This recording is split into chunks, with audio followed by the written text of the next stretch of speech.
Hello everybody! Happy Friday! Today we are going to be reviewing the the Japan plush from Hoppers.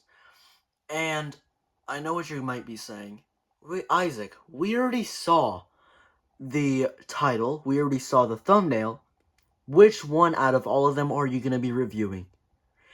And that question will be answered right now. I will be reviewing the King Titus plush. Yes, I know in the title it says the Hoppers Japan exclusive plushies review.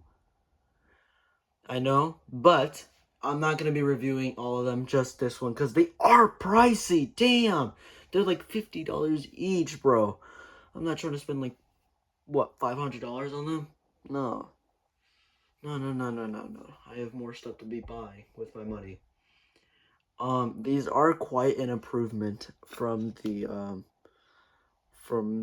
America plushies. I just have this guy laying around, so brought it out for comparison. Here's a size comparison. Pretty cool plush, if I do say so myself. And yes, this is my dream line of plushies for any movie.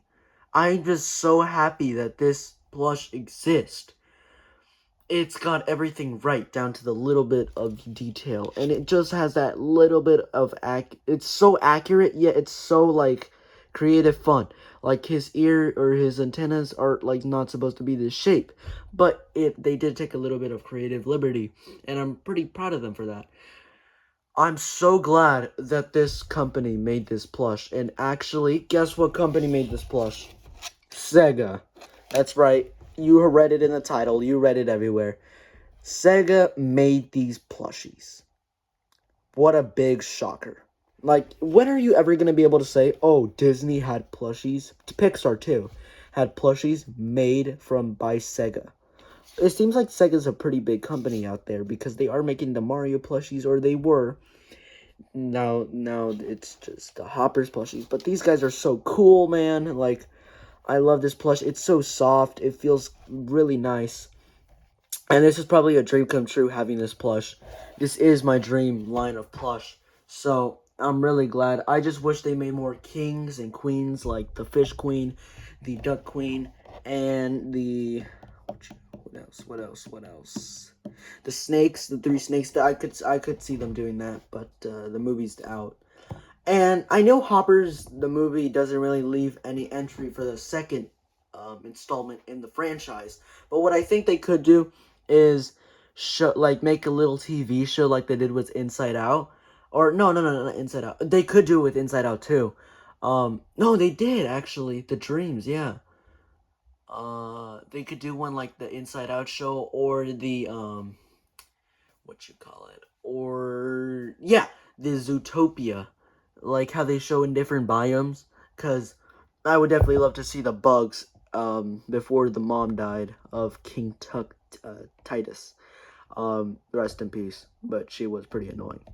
But yes, I really do hope to see a Disney show based on Hoppers. They could show the environments of the different animals. They could show the environments for the fish, for the birds, for the bugs, and then they could show a bunch of others. So I really hope they do that with the installment. But this plush is very cool. There is a few in the line. I'll just pop up pictures right here. There is the lizard plush, the only lizard plush that I think that there is from Hoppers. The Mabel plush, the other Mabel plush, the hold up, the Jerry plush, and trying to remember, and I think that's pretty much all of them. But the main ones that are important, and Diane, yep. So let's just get right into the review and start talking about the plush by itself. So, King Titus is a very interesting character, especially in the way that he's too small to actually be a villain, but the way that they do make him into a villain. Spoilers, by the way. Um, probably should have said that before. I'll edit that later. But the spoilers, yeah. King Titus is the villain, and he's not a twist villain. He's not he was a little bit of a secret villain, but he's not the twist villain. Like, there is no twist villain to this. That's what I like about Hoppers. It's just mainly a movie for kids about bugs and animals fighting for their rights, and it's very political, the movie, in the sense of how they do stuff. But I really do enjoy this plush so much. I loved Hoppers so much. It's a very fantastic movie, and I'm assuming this tag does say Hoppers. But it's just a very nice plush overall. The texture feels amazing. The little legs are like top notch, bro. Like fully top notch. It's just amazing how much they were able to accomplish with this plush. It does feel like a real caterpillar. And yes, I have touched a caterpillar, so this does feel like a real one. I love Hoppers so much. And this will always be a memory. Like this is my dream, to have a line of plushies like this that makes characters that aren't available in certain things. This is my, like, you know how Austin the Brimstone has a Shrek McFarlane, right? That's his dream. Like, it was the best line for him.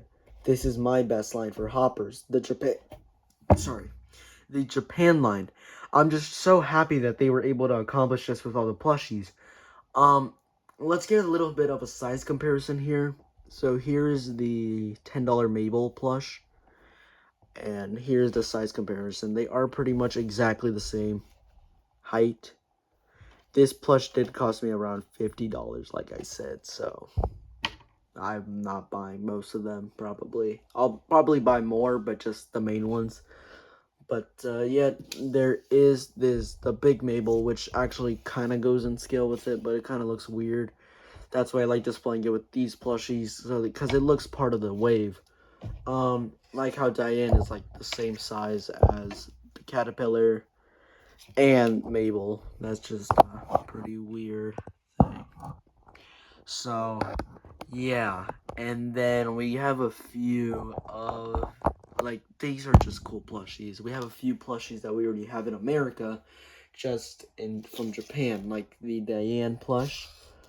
Pop up a picture of the Japan Diane right next to Diane, and like you can tell the effort that was put. No like printing, no nothing. It's the birds on it. It's so detailed, but I don't like how they made this part of the belly like pink instead of like this grayish, and it's more of like a cartoony version of Diane.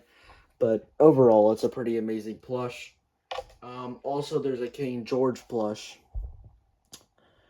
There's a King George plush. I'll pop a picture right here.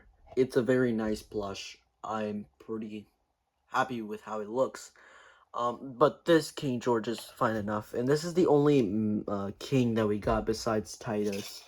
But I count Titus as a king, but he doesn't have his little crown. So, does it really count? That's up to you. But to me, it does seem like he's a king. Same thing with George. George, I wish they made a variant of this plush where he had his metal crown when, like, out of the thingy, the can. But sadly, they don't have one, so this is what we gotta work with. And it's a pretty amazing plush. These plushies are becoming rarer in Targets. Sorry about that noise. These plushies are getting rarer in Target. The only one that there is Diane. In the displays, I'll pop up a picture right here. But there literally is only a display for basically just Diane. I am so lucky to have the Mabel plush and the King George plush. But I'm also pretty lucky to have this Titus plush. And I wish I was in Japan while these plushies were still out. So the only way you can really get them off now is resellers, and they do sell them for a pretty big asking price, but it's pretty nice. I'm really happy that I got this plush, and it's so, like, beautifully detailed in the way of, in the words of Austin Brimstone, these are very like collectible plushies that look, or no, that was not the right word. In the name of Austin Brimstone, these are like, the sculpt on this plush is amazing. And I think another thing he says is, in the words of some characters from El Dorado, I think both is good. Both is good. Both meaning the American plushies and the Japan plushies. So I'm just so happy to have this. And I hope you guys love this video. Because I sure do. It's crazy to me that I'm able to make videos like this. But I'm really happy with the Japan line.